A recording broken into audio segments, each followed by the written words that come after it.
am Ching-Ling, and I come from National Taiwan University. My major is European culture and tourism. Today I'm going to a brief introduction about my research. My topic is about German foreign culture policy and its practices in Taiwan. And in this research, I will take Christian Institute Taipei as an example.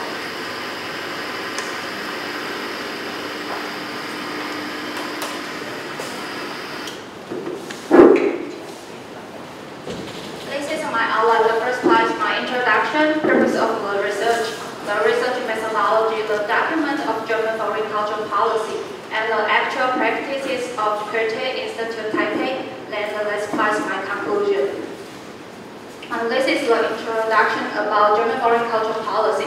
Actually, this word is translated from the German word. In German, it's Auswärtige Kulturpolitik, but when it translated into English, it's a little long. German foreign culture policy. So this is the policy framework that German federal government conducts in order to rebuild its broken reputation abroad after the World War II.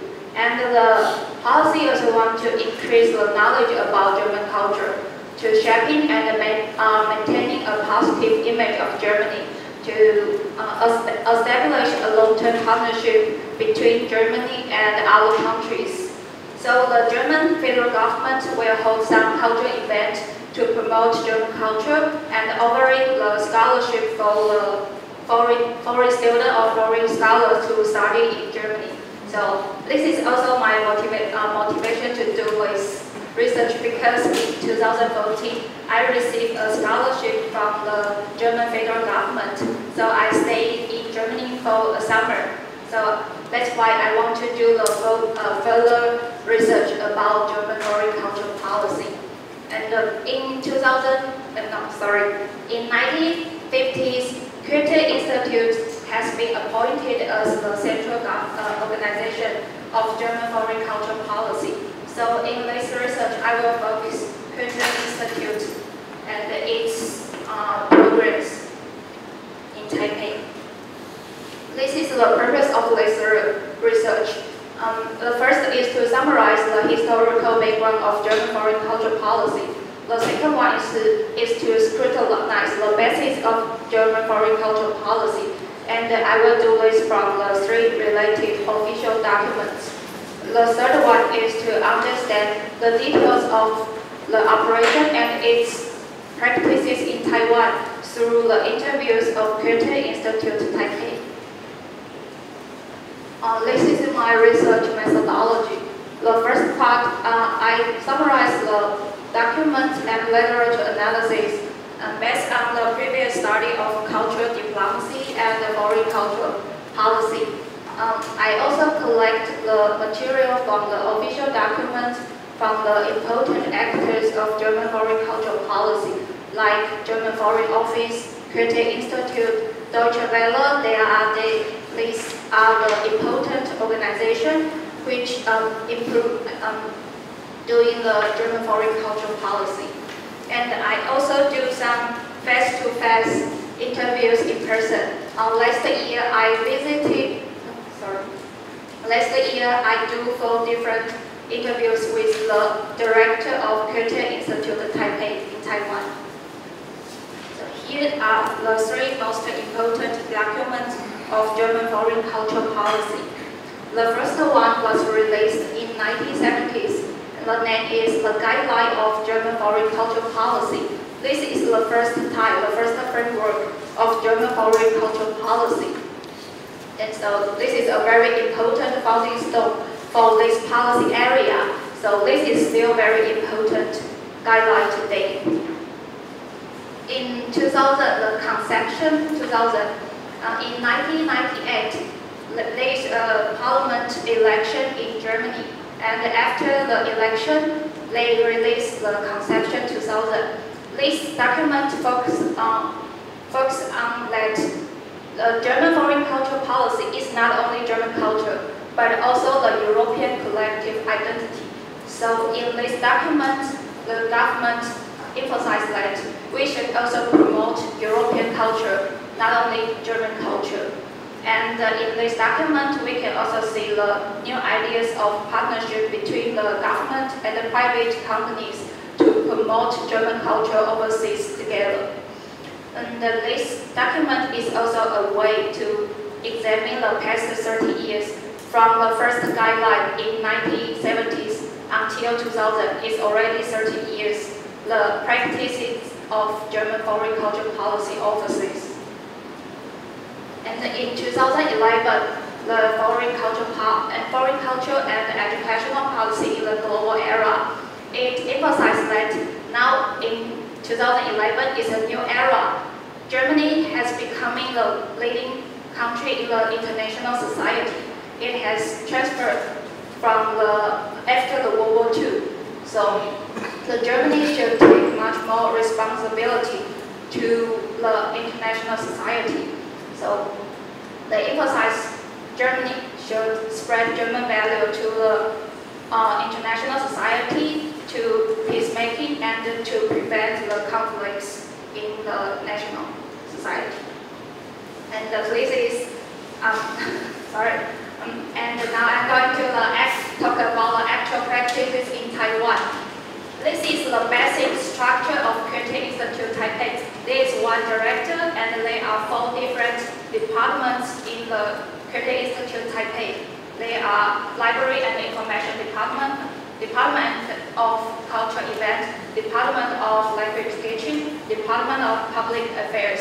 And this is the director of Goethe Institute Taipei. I did 4 different interviews last year. So this is the proof. This is me and Mr. Clemens. So, actually, it's really hard to measure the cultural work.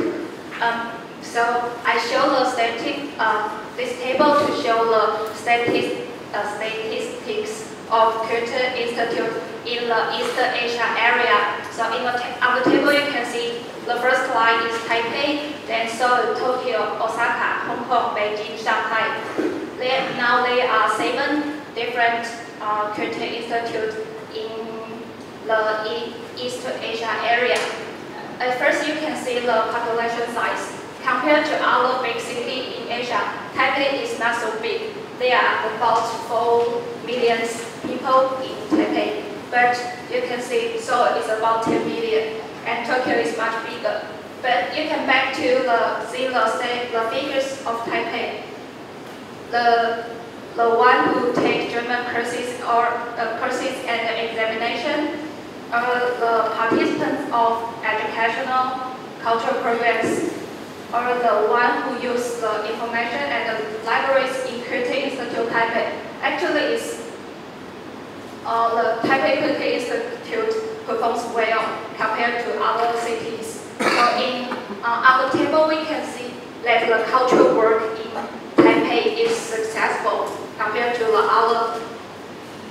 other Asian cities. So here I summarize the key success factors of Goethe Institute Taipei. The first one is the well-functioned organizational structure. Like what I just mentioned, there are 1 director and 4 different departments.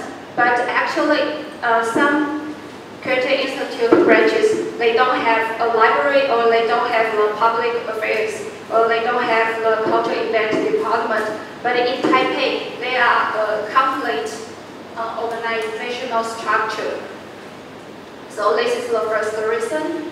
And the second one is flexible health day employee system. That means in Taiwan, the average working hours every week is about 40 hours every week. But in Goethe Institute Taipei, they hire some employees whose working hours is about 20 to 30 hours every week. So they have much more flexible to do their work and to use their time to promote German foreign culture. And the third one is less interviews from the supervisors. This is the hierarchy of policy making system in Goethe Institute. The uppermost one The headquarters of Goethe Institute is in München. In English, is Munich. So the headquarters will have a conference with German Foreign Office every 5 years. They will set the basic target setting every 5 years. But the German Foreign Office, they will just give a framework and they will offer the funds, but they will not introduce the actual practices to the Goethe Institute. And the second part is the regional and the department strategies. Each different Goethe Institute branch, they can have their own policy. They can decide what they want to do in different areas. So they receive less interviews from the up layer. And the third one is the actual practice of German foreign culture policy in the different area of the country. But here I also list some challenges of Goethe Institute Taipei. The first one is the rotation principles consists in consecutive policy working system. That means every 5 to 6 years, the director of Goethe Institute branch will change. So the new director will bring a new culture to the local Goethe Institute. So the staff should rebuild a new working system with the new director. So sometimes they will cause some problem that maybe some existing policy cannot be continued because of the decision of new directors. And the second one is understaffed status makes Taipei Goethe Institute hard to explain further work. That means now there are only 16 people at Taipei Goethe Institute. Actually, this is not so much people. They can do the basic cultural program. They can have the German courses, but they could not do anymore. So it is still understaffed status. So what is my conclusion? The first one, you can see German foreign culture policy is dynamic. At the very beginning, in 1945,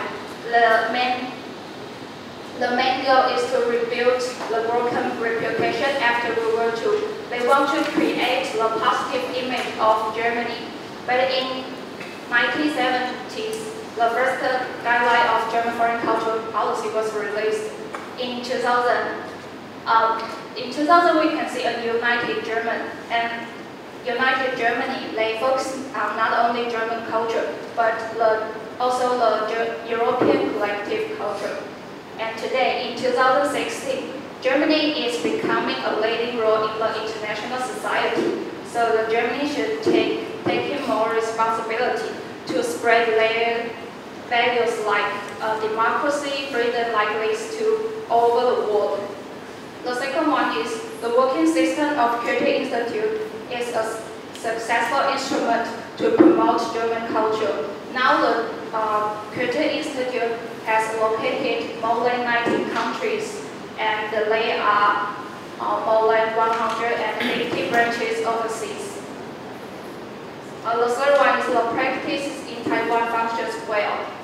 I've shown you the statistics of East Asia area. You can see the Taipei performs well. Even though there are only 16 people in Goethe Institute Taipei. And the last one, the Goethe Institute Taipei also improved the awareness of German culture in Taiwan successfully. So this is my presentation. Thank you for your listening. Good afternoon, everyone. My name is Ewa Motylinska. I'm Polish, but to Bangkok I came from Seoul, where I study on the Graduate School of International and Area Studies, Hankuk University of Foreign Studies. And today I would like to present my topic, which is reconciliation in Europe and Northeast Asia. I focused on Korean, Japanese case study and German-Polish relations after World War II.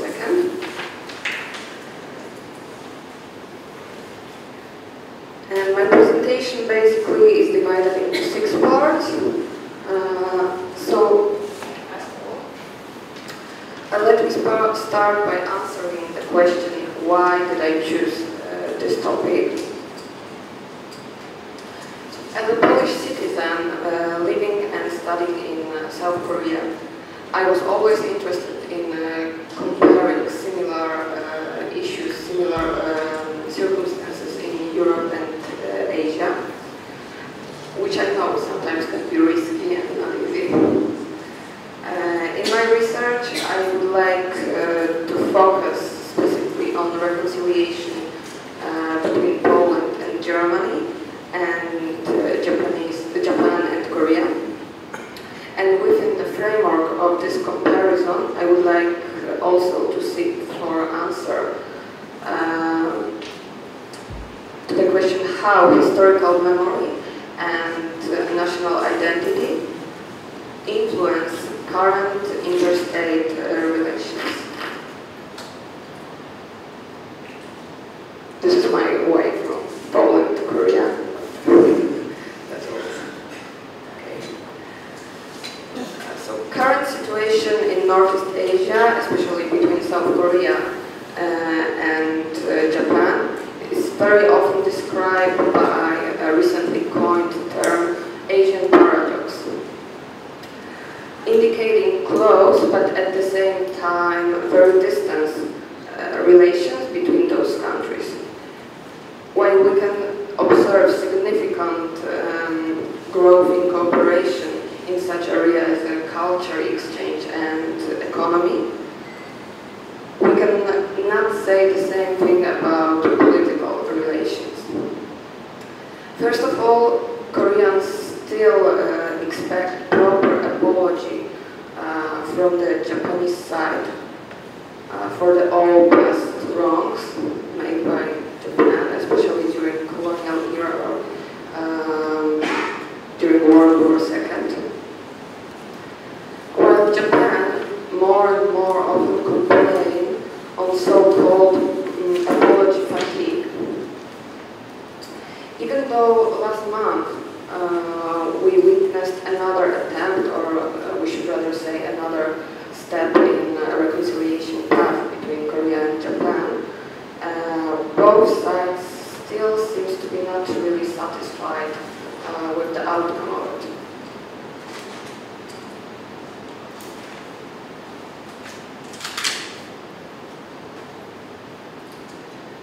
In case of Poland and reunited Germany, among various motivating factors, security reasons and economic cooperation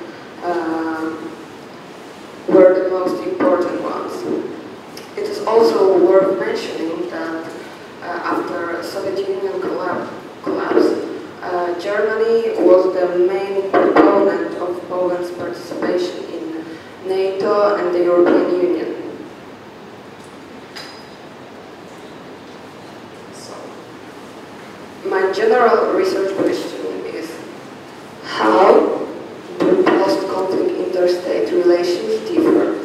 And as I said before, research on Polish, German, Korean, Japanese relations.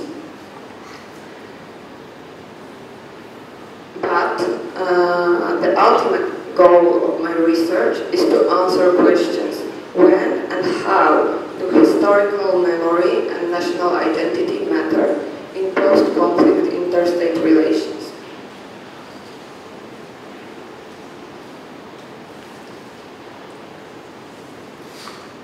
My research will be conducted using qualitative method to describe complex relations and circumstances between those countries.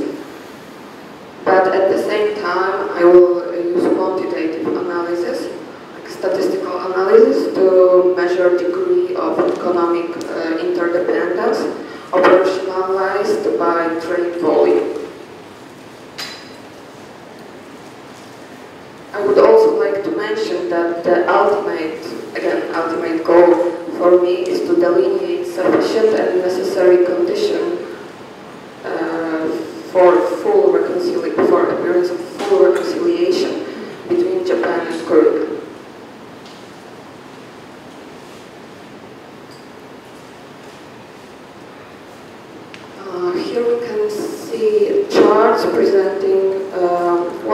the general impression in Japan and Korea of one another's countries. In both cases, we can notice that general unfavorable impression is, which is marked in orange, takes most of the both charts.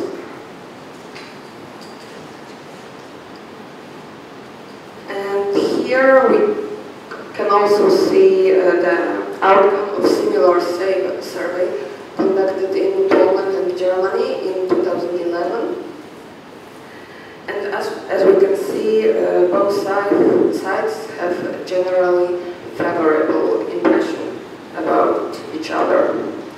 And of course, this is stayed after the full reconciliation process has been completed. This one I can skip because this is the actually this chart presents the same previous charts presented.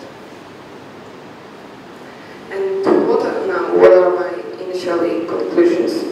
First of all, historical issues and tensions between Japan and Korea over, for example, Dr. Takeshima or comfort women remain very disruptive topic in Japan-Korea politics. Even though Korea and Japan have very strong geostrategic and geoeconomic intensives to come with mutual understanding, they still cannot do it. And now remembering that one size doesn't fit all,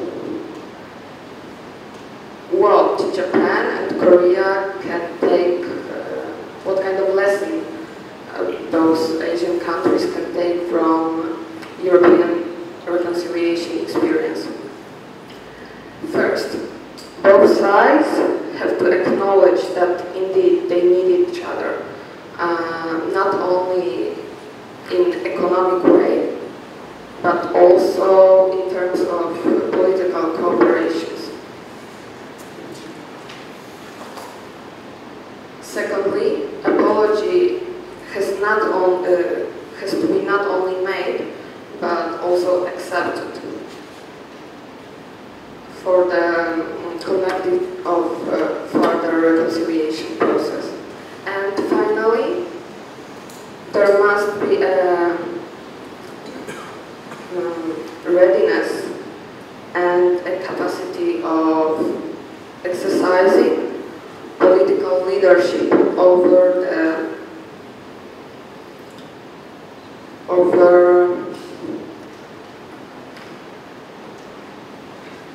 reconciliation works.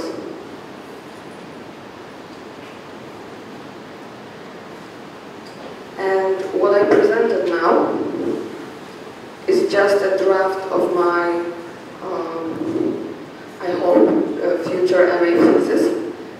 And I also think that it can, and it even should, serve as a basis for my further research on Korean-Japanese strategy of sustainable reconciliation. And as I mentioned before, in my further studies, I would like to find a reason why some former enemy countries were able to establish durable peace, while, as in case of Japan and Korea, some of them didn't. So,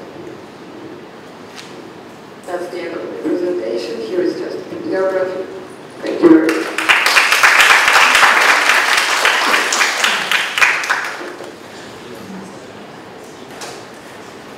Hello, good afternoon. My name is Taku Okazaki. I'm from the Graduate School of Economics.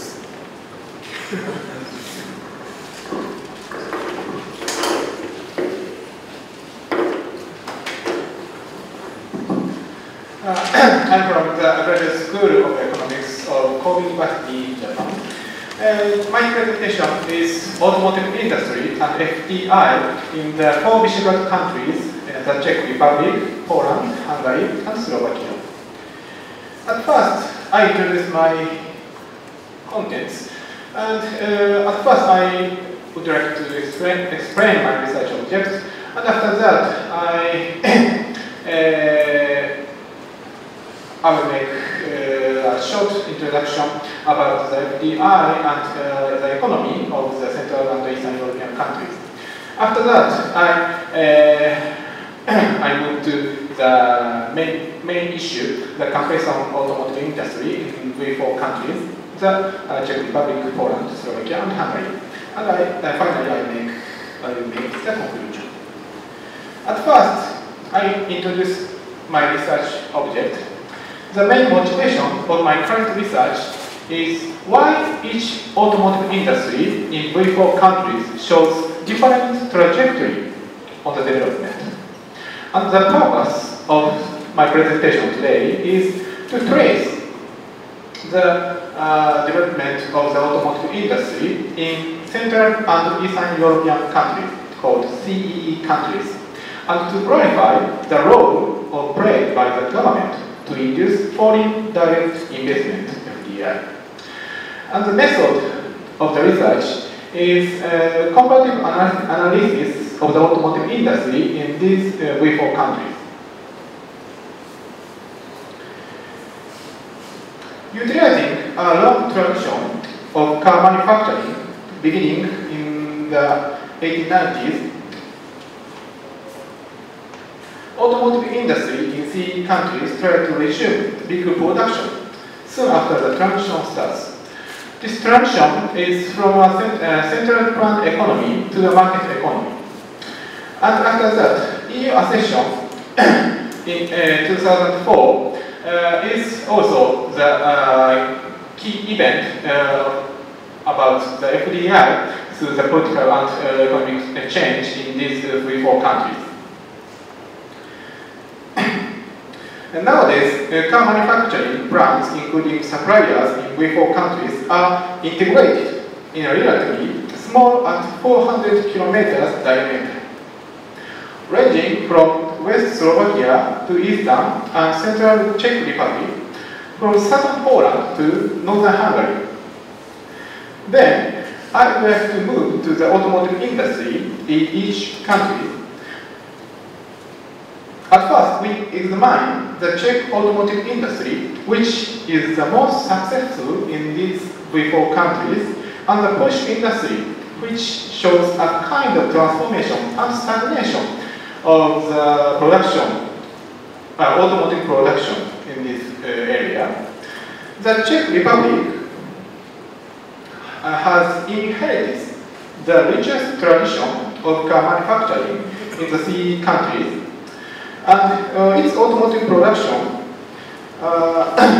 began as early as the latter half of the 19th century, and this industry has been occupying the most important position in its economy to date. Starting economic transition, 3 major FDI have been implemented. The first was brownfield FDI by the German Volkswagen. The economic term, brownfield investment, means the form of direct investment through the acquisition or taking over the local company. And especially in these CE countries, it was held through the acquisition of the former nationalized companies. And after partnering with Volkswagen, the Czech car maker Skoda became one of the Volkswagen's brand and shows a great development. The second big FDI into the Czech Republic was the establishment of TPCA, Toyota Peugeot Citroën Automotive, in 2005. Unlike Volkswagen and Skoda, TPCA invested directly in Czech automotive industry to set up new factories. This type of foreign direct investment is called as greenfield investment, not as a brownfield. The third was marked by Hyundai, the leading Korean automaker. Hyundai began to produce automobiles in Czech in 2009, and the number of the products reached 200,000 in 2010. Through these FDIs by the global car makers, Czech automotive industry has achieved the most brilliant success in terms of auto industry. This Czech auto industry shows a few features in its development.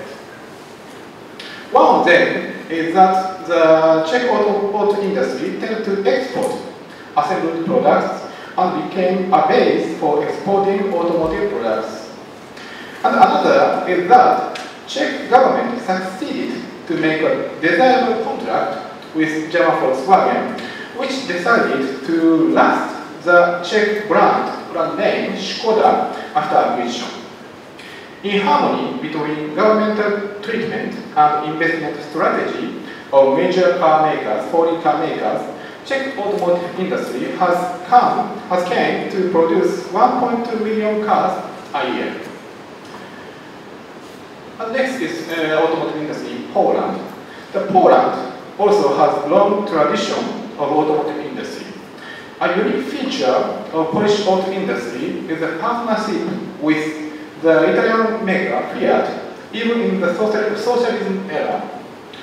Polish local car maker FSO and FSN had produced Fiat, the model of Fiat as the name of Polski Fiat, and soon after the transition started, the multinational automakers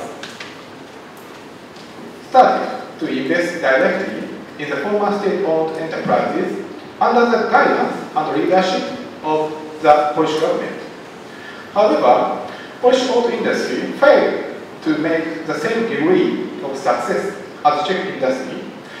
It is mainly because of the stagnation of Fiat and bankruptcy of Korean Daewoo, which took over the FSO.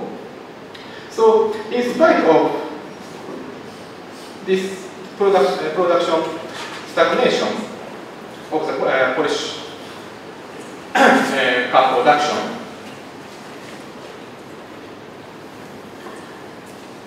the component production had developed remarkably, especially in the powertrain parts. Not only Fiat and Volkswagen, which is producing finished car, Toyota, the Japanese car maker, founded TMMP, and this is Toyota Motor Manufacturing Poland, and TMIP, Toyota Motor Industries Poland.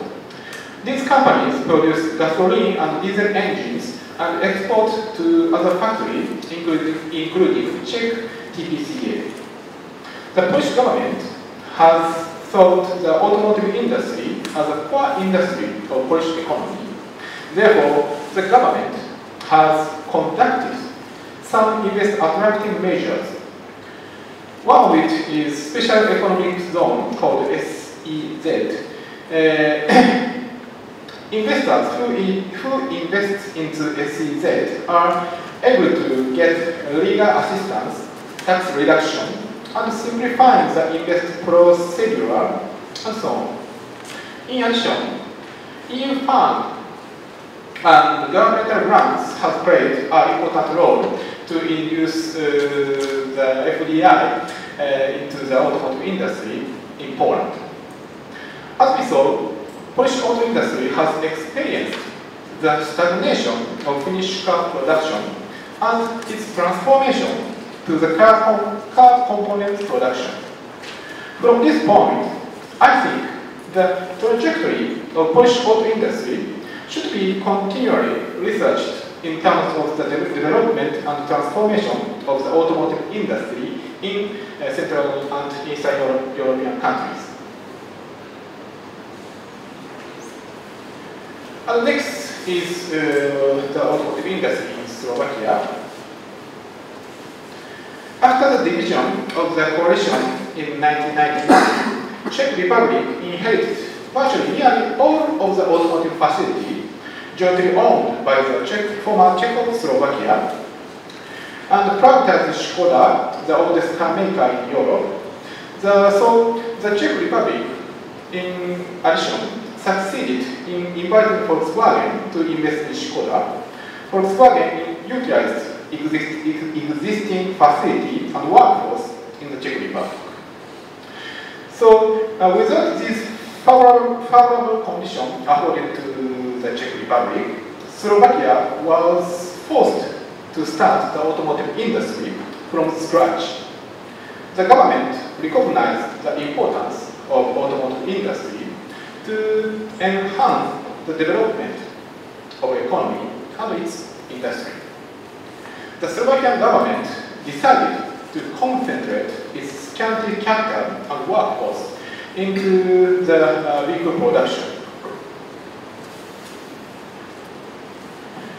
By the government's effort, three big manufacturers set up production plants in Slovakia.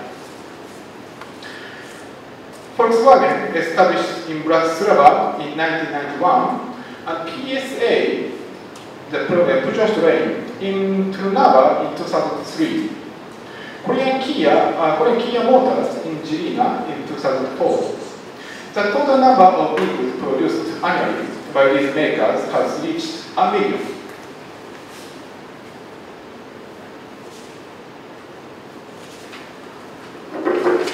In addition to the persistent negotiation with major car makers and its tax incentives, the Slovakian government decided to enact another very unique and effective policy, namely a flat tax system in 2004, which stipulates that personal and corporate income tax rate should be equally set at 90%, unified with the VAT rate.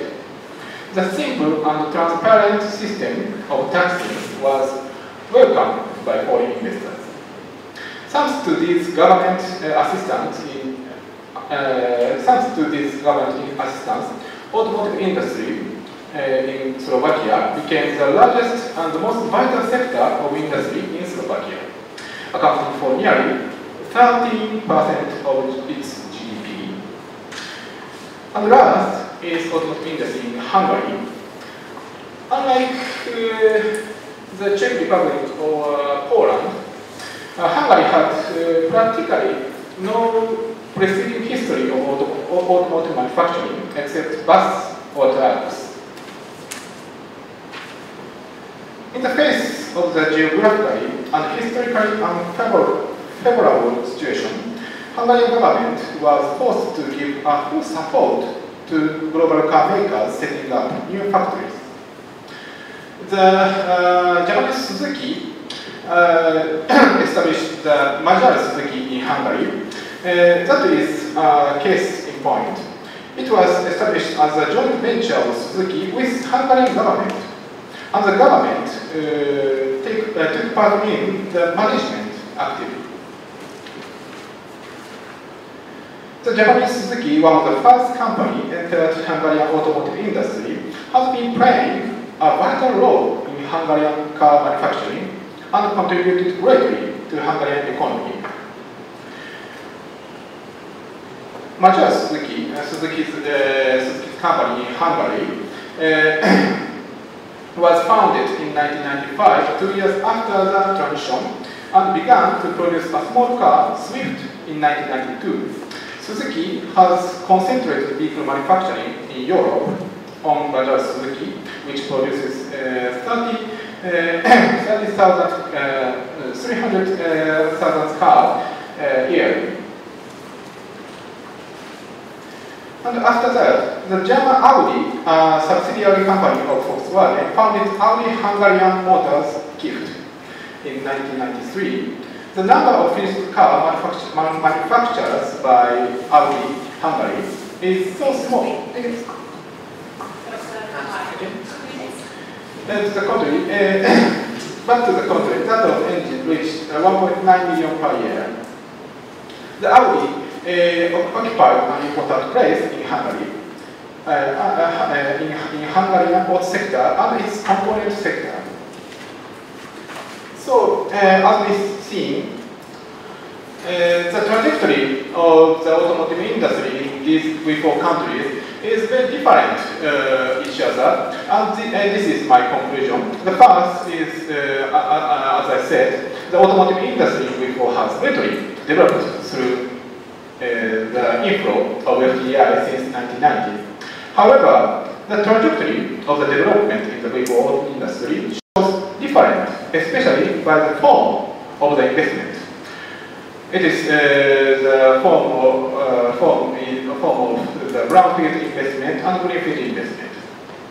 And after that, government assistance and investment attraction policies, such as SDZ and flat tax system, seems to have had a strong influence in inducement of FDI in V4 countries from transition era. Finally, the new development of component production has been occurred mainly in Poland and Hungary. So the trajectory of this automotive industry is, I think, this automotive industry is one of the key factors to understand the European automotive industry in the whole European countries. So,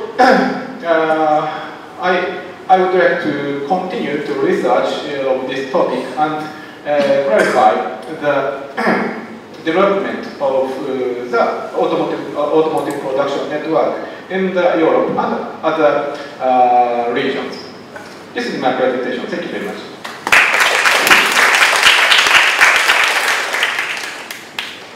Good afternoon, everyone. First of all, thank you very much for being patient and taking the time to attend my presentation, which is the last one. Now, contrary to what the word hedging implies, and that actually solved my question about biodisciplinary economics panel, my presentation falls within the scope of international relations.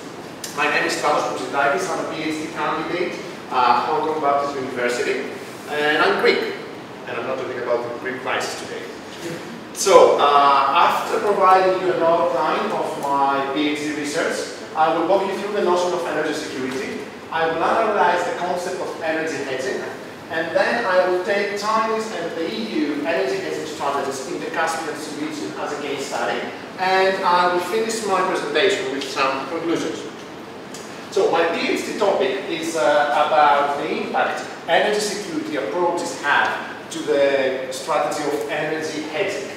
In particular, I want to analyze my basic assumption that energy hedging strategies of states are determined by their energy security approaches. My research is a combination of quantitative and qualitative research, and it will use as a basic theoretical framework a fusion of regional security complex theory and neoclassical realism. My hypothesis here is that domestic policy and state leaders determine energy security approach, which then determine energy hedging.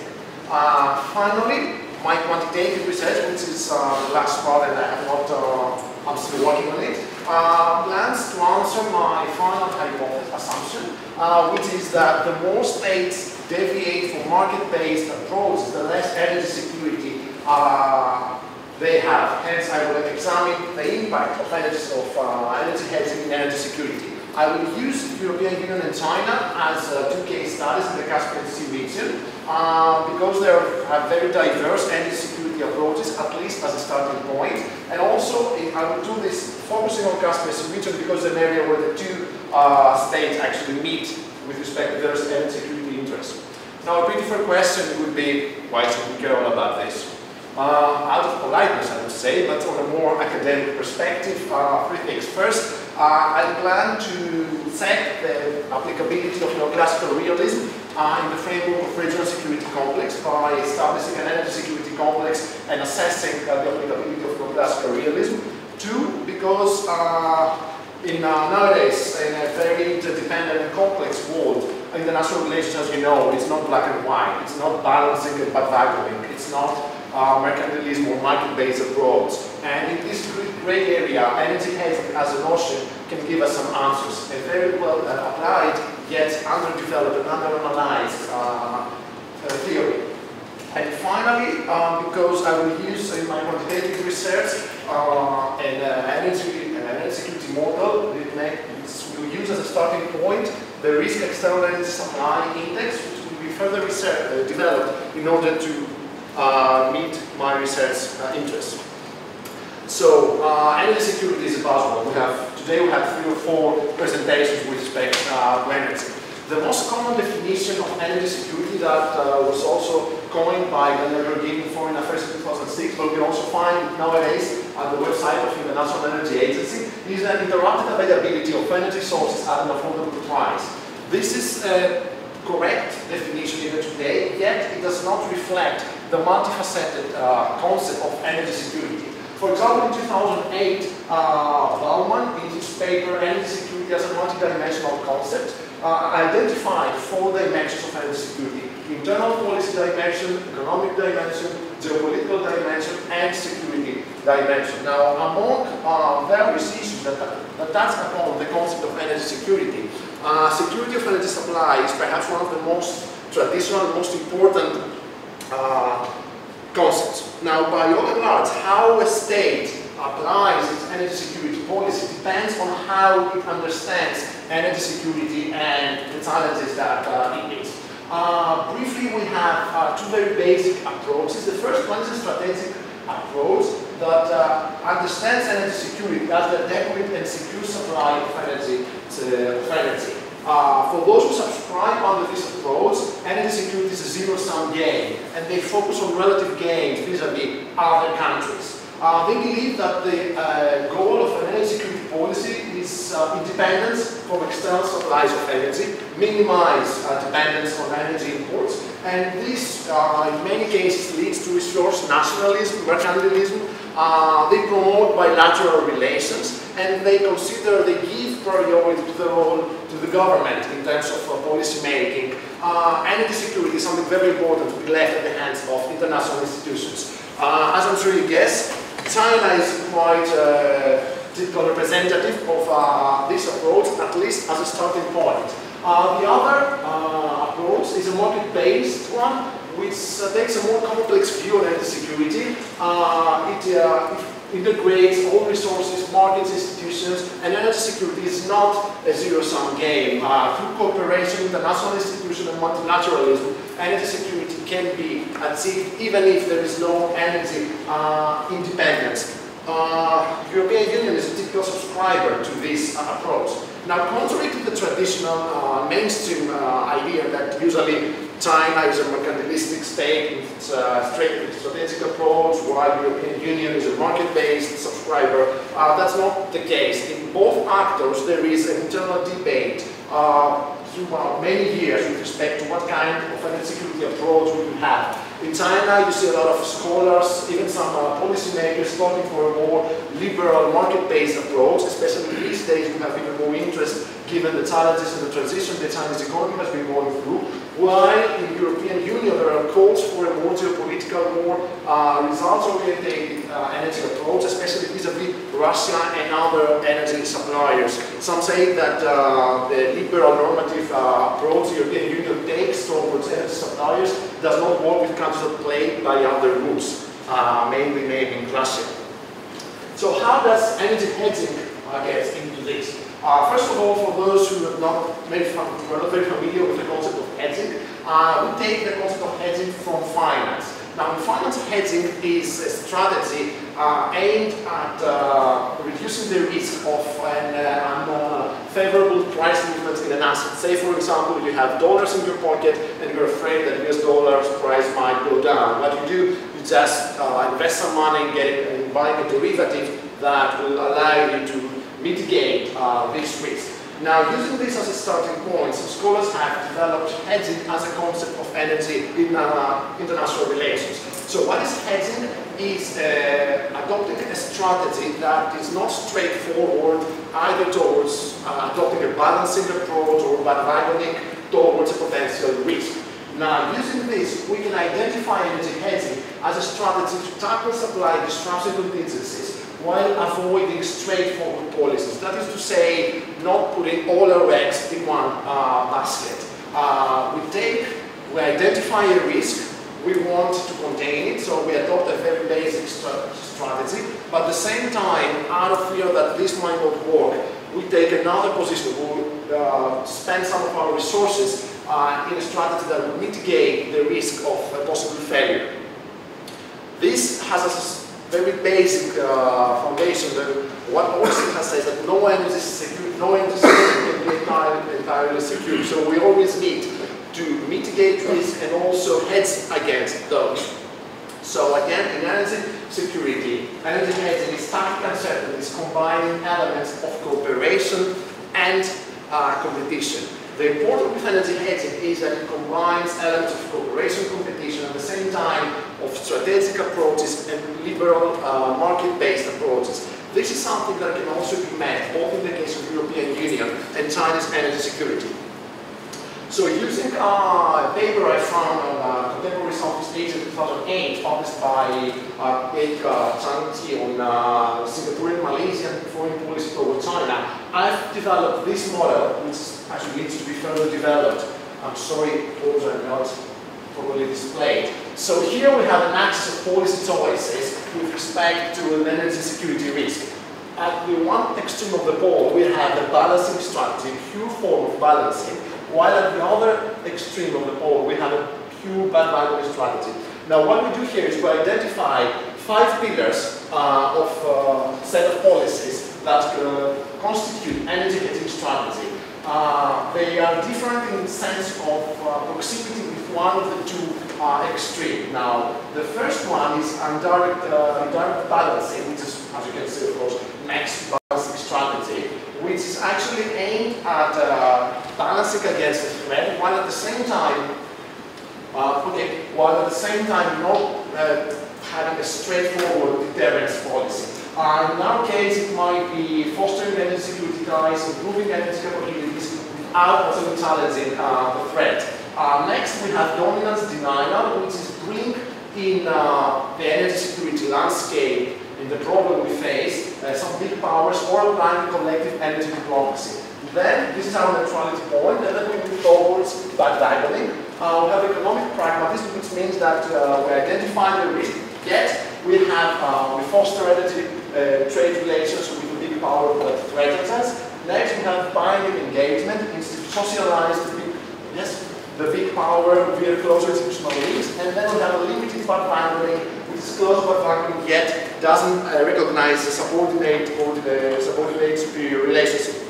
Now, for China, the most important risk is the Strait of Malacca because of the vast majority of energy shipments going to China. Beijing is afraid that the US might try to blockade energy shipments towards there, and despite the fact that this fear might be quite far-fetched, the important thing is that that lies in the heart of Chinese energy security strategy. So what China has been doing is constructing a vast network of pipelines in the Caspian Sea region, including Kazakhstan, Turkmenistan, and Russia. The reason for doing this is in order to bypass the Strait of Malacca and bring oil and gas straight to China. It applies various rules such as bilateral trade, financial assistance. It has promoted the role of high cooperation organization, but we need to take into consideration that it uses a business-as-usual tactic, not giving priority to human rights and other issues. Responding to this, United States are rather tolerant, mainly because Central Asia is not #1 priority now for Washington. In overall, we can see that this hedging strategy of Beijing is a rather strategic approach. Here you can see how this falls within the framework of an energy hedging strategy. And out of time, since I am, let's move straight to a EU energy hedging strategy. European Union is a net energy important, severely dependent on Russia. Following the 2006, 9 and 14 energy crisis between Russia and Ukraine, the European Union has been trying to mitigate the risk and over-dependence of on Russian gas. So at the center of the European gas corridor that aims to bring gas from Azerbaijan straight to European Union, and also from Turkmenistan potentially. This is also important for Turkmenistan that seeks diversification away from Russia and China. The problem, however, for Brussels is that European Union is a rather latecomer in the area, and that might also lead to some competition with China. Another problem, apart from technical and some territorial issues with respect to Turkmenistan gas, is the fact that the European Union normative approach has been not highly valued by the Caspian states. For many years, the European Union has given a lot of priority to human rights, democratization, making Brussels not very attractive energy partners to countries such as Turkmenistan. Recently, however, in responding to the crisis on between Russia and Ukraine, we have experienced a shift on behalf of the European Union. It's clear now that the European Union gives priority on energy rather than human rights, something that can be reflected actually in the 2014 European Union Central Asia strategy. Brussels has been talking a lot to Turkmenistan about bringing gas without actually turning a blind eye on human rights and democratization.